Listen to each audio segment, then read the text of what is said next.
Hi, my name is Sarah Trouble. I'm the founder and CEO of the Job Applicant Perspective, the first anonymous user reviews for job ads across the US.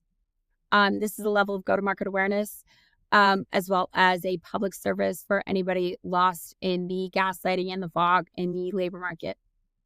I hope by the end of this, I will have convinced you about what the labor market actually is and maybe inspired you to stop by the Job Applicant Perspective. But either way, you deserve to know what you're looking at. But trust infrastructure is what we need. So, this comes from a blog on Substack. These are being read by economists and journalists from across country, and I want to make this wider known. A market for lemons, the three roles of online job seekers, labor market economics for the layperson, from help wanted to hiring platforms. Not long ago, job seekers opened the newspaper to a clean column of job ads. It wasn't perfect, but the assumption was straightforward. If you weren't employed, you were a failed employee. Maybe the logic was blunt. Unemployment was framed as a personal failing, a sign of mismatched skills, or poor preparation. But when hiring moved online, this simple framework shattered. The job seeker's inherent role as a consumer was stripped of its protections, and a new parasitic role was invented. Ignored by both policy and economics, that change quietly broke the foundation of our economic system. Who this is for? Job seekers who feel blamed for unemployment without realizing the market is designed to strip protections and monetize the struggle. Employers who assume no complaints means everything's fine without seeing how platforms profit from wasted applications in turn.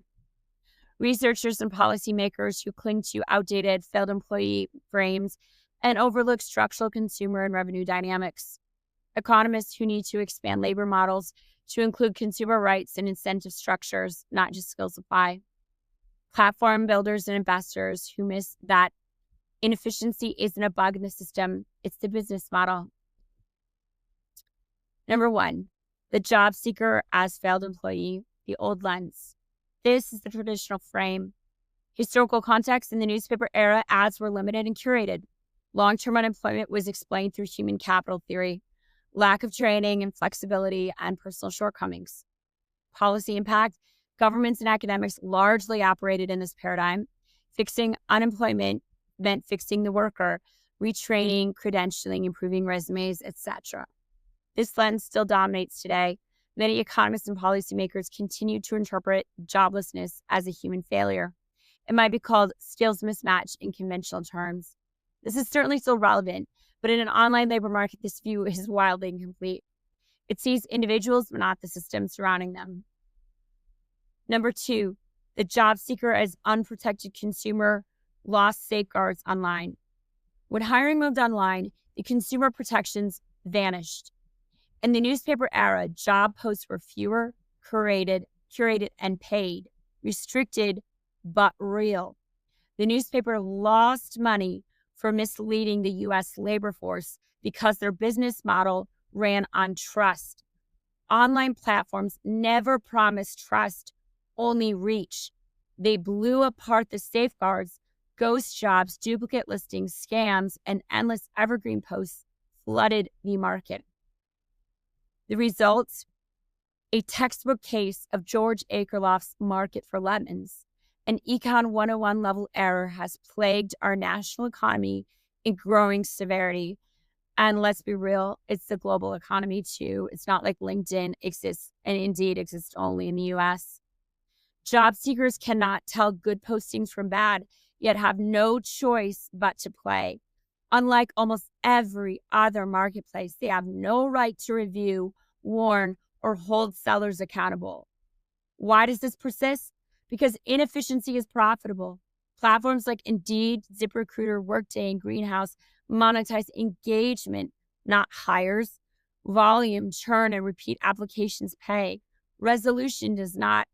Misleading the U.S. labor force is commercially rewarding because clickbait is rewarding on all online platforms. Ghost jobs are the job platform's version of funny cat videos, and ghosting is the talent recruiter version of babies laughing. As long as you're still stuck in engagement, you're profitable. As soon as you get hired, not so much. Employers conditioned by platform logic often create the dysfunction themselves. Surveys show nearly 1 in 3 admit to posting ghost jobs, and over 80% of recruiters have done so. I will put links in the description here for some of my stats where they're coming from. A single evergreen post might save a company on marketing costs, but at scale, it becomes market pollution. Employer entitlement, which I outline in other articles, generates the very clickbait that is tanking the signal layer of the U.S. economy that their own business relies on to function. What looks like inefficiency is, in fact, the business model of online hiring. Essentially, the newspaper sold trust, so it was a neutral platform where someone trying to get resolution, aka a job to pay their bills, and talent, aka a job to make talent to get profit, could find there. Since the online platforms aren't selling resolution, they're selling engagement. Engagement for job seekers is engagement for employers. An engagement trap for one side is an engagement trap for the other.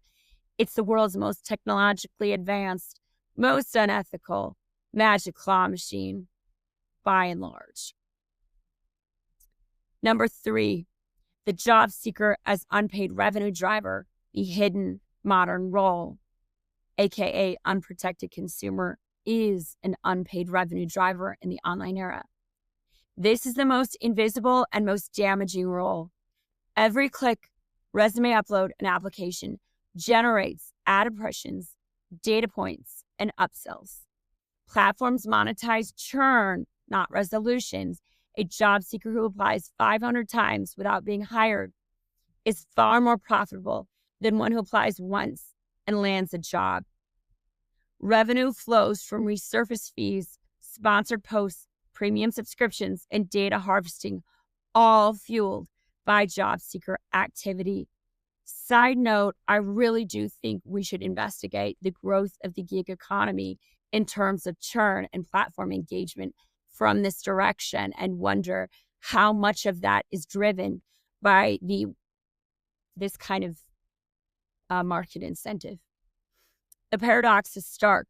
The less likely you are to be hired, the more valuable you become to the platform, because rent, food, it's not something you can opt out of. Being hired, like I said, on resume 600 is far more profitable for the entire industry than resume 5. No one loses money except for the labor force and employers, but the social standing only is lost by the labor force because the norm of the lazy job seeker holds. This shifts the labor market's center of gravity. Job seekers are no longer simply workers in transition. They are the raw material of platform revenue models. Every wasted hour is monetized. Every failure to become a business, to connect, becomes a business asset.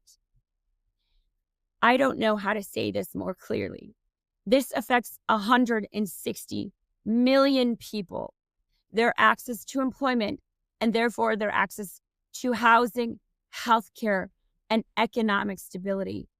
Economic precarity at this scale has civic consequences. The question isn't whether the pattern exists. The fiscal data and labor statistics make it easily visible. The question is, what changes when we realign the incentives? Check out the job applicant perspective. So what do? That's why I built the first anonymous crowdsourced hiring reputation system at the job applicant perspective.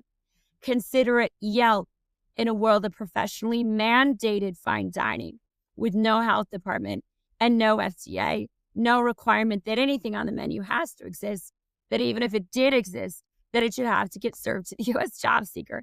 Guys, this is ridiculous. This is a ridiculous decision. Why are we doing this? This is silly. You should stop by job applicant perspective and share your insights learned from others. We are designed to restore dignity, counter the failed employee stigma by surfacing structural patterns and shifting blame away from individuals, protect consumers. Job seekers protect other job seekers. We create the honeymoon together. If you're into K-pop Demon Hunters, my daughter is. I am. Who am I kidding? It was great. Protect consumers, enable reviews of job ads and hiring processes, flagging ghost jobs, scams, and broken funnels, realign revenue, build profitability models tied to successful hires, not wasted churn. Trust creates a market that will drive resolution, not engagement. Lack of it doesn't. By rebuilding protections across all three roles, TCHAT moves the labor market towards coherence, where platforms no longer thrive on inefficiency, but on genuine connection. Conclusion, a three-role market failure, the harm of the online labor market is not just inefficiency. It is a societal-wide misframing of what a job seeker is. As long as we view job seekers not only as failed employees, we will misdiagnose the problem, recognizing them as unprotected consumers and unpaid revenue drivers reveals the full market failure. The scope of how profoundly unethical this labor market is cannot be understated. Real solutions must address all three roles: dignity, consumer rights, and incentive realignment. Without this, the platforms will continue to profit from dysfunction while the U.S. labor force carries the cost. I have a check out the research section. I have white papers posted on SSRN, OSF, and Zenito. The job applicant perspective exists to realign these roles because the labor market that thrives on dysfunction isn't just inefficient, it's unsustainable. For data that demonstrates this market folly at the heart of the foundation of modern capitalism, you can check out, I have a link with Resume Builder. 30% of companies currently maintain active ghost listings. In recruitment surveys, Davro found that as many as 81% of recruiters admit to posting ghost reels. Over a third say up to 25% of their posts might be fake. The U.S. hiring rate has barely moved, stuck between 3.5 to 4% for over a decade, according to the Bureau of Labor and Statistics. LinkedIn's revenue skyrocketed during that time period from $240 million in 2010 to $16 billion by 2024. Indeed's revenue jumped from $777 million in 2015 to $5.7 billion in 2021, according to Recruit Holdings fiscal year reports.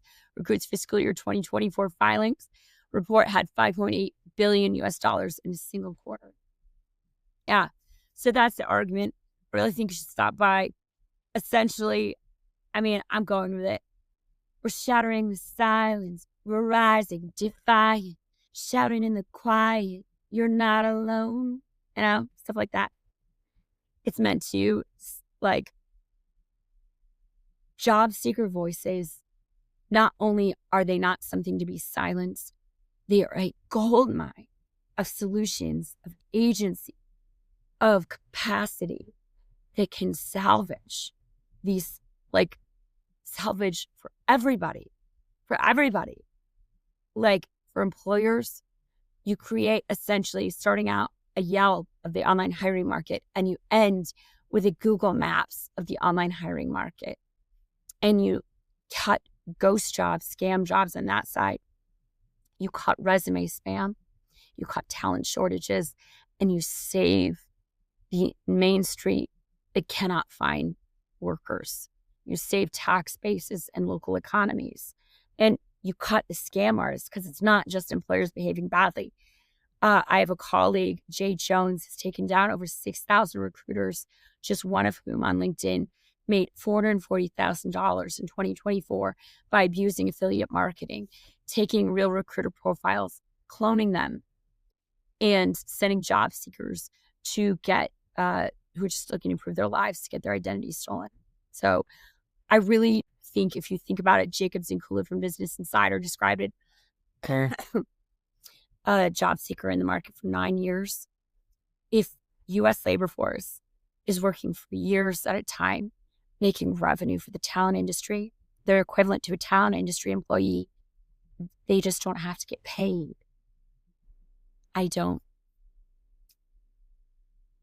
No, I don't think so. So I hope you'll join me, because absolutely not. I don't think so. Yeah, we're pretty passionate here, but we're right. So staying out there. The gaslighting is strong, but we're stronger, and we've done tough things before.